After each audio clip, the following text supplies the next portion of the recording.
Good morning, children. As you are aware, humans are sexually reproducing and viviparous. The reproductive events in human include formation of gametes, that is sperms in males and ovum in females, transfer of sperms into female genital tract, and fusion of male and female gametes, leading to formation of zygote.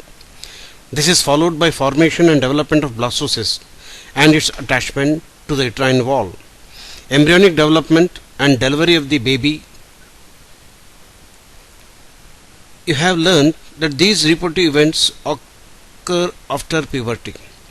There are remarkable differences between the reproductive events in the male and in the female. For example, sperm formation continues even in the old men, but formation of ovum ceases in women around the age of 50 years. Let us examine the male and female reproductive systems in human. The male reproductive system is located in the pelvis region. It includes a pair of testes along with accessory ducts, glands, and the external genitalia. The testes are situated outside the abdominal cavity within a pouch called scrotum. The scrotum helps in maintaining the low temperature of the testes, that is 2 to 2.5 degrees Celsius lower than the normal internal body temperature, necessary for spermatogenesis. In adults, each testis is oval in shape with a length of about 4 to 5 cm and a width of about 2 to 3 cm. The testis is covered by a dense covering. Each testis has about 250 compartments called testicular lobules.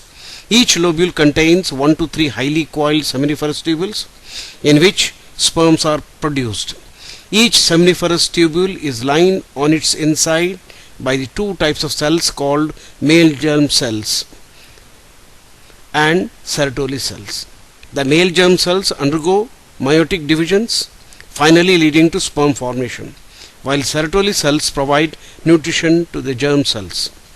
The regions outside the seminiferous tubules, called interstitial spaces, contain small blood vessels and interstitial cells of Leydig. Leydig cells synthesize and secrete testicular hormones called androgens. Other immunologically competent cells are also present. The male sex accessory ducts include retitestis, vasa efferentia, epididymis, vasa deferens. The seminiferous tubules of the testis open into the vasa efferentia through retitestis.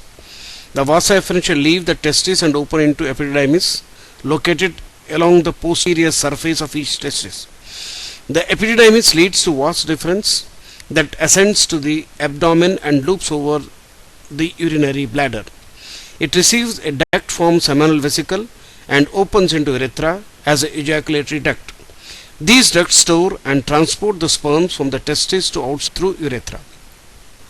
The urethra originates from urinary bladder and extends through the penis to its external opening called urethral meatus.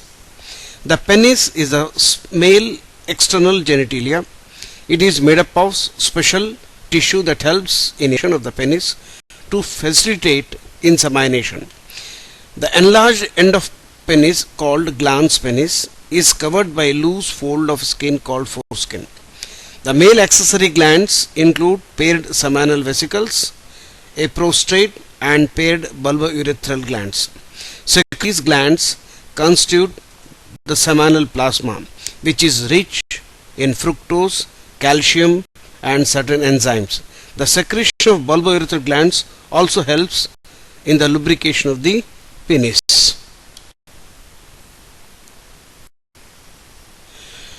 The female reproductive system. The female reproductive system consists of a pair of ovaries along with a pair of oviducts, uterus, cervix, vagina, and the external genitalia located in pelvic region. These parts of the system, along with the pair of mammary glands, are integrated structurally and functionally to support the process of ovulation, fertilization, pregnancy, birth, and childcare. Ovaries are the primary female sex organs that produce the female gamete and several steroid hormones. The ovaries are located one on each side of the lower abdomen.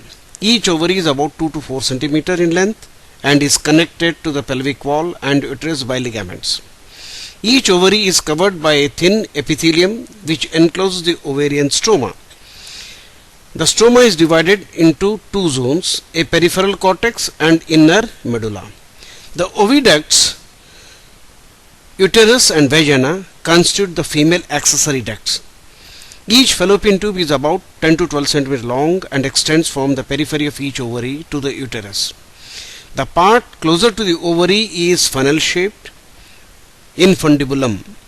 The edges of the infundibulum possess finger-like projections called fimbriae, which help in collection of ovum after ovulation. The infundibulum leads to a wider part of the oviduct called ampulla. The last part of the oviduct, isthmus, has a narrow lumen and it joins the uterus. The uterus is single and it is also called womb.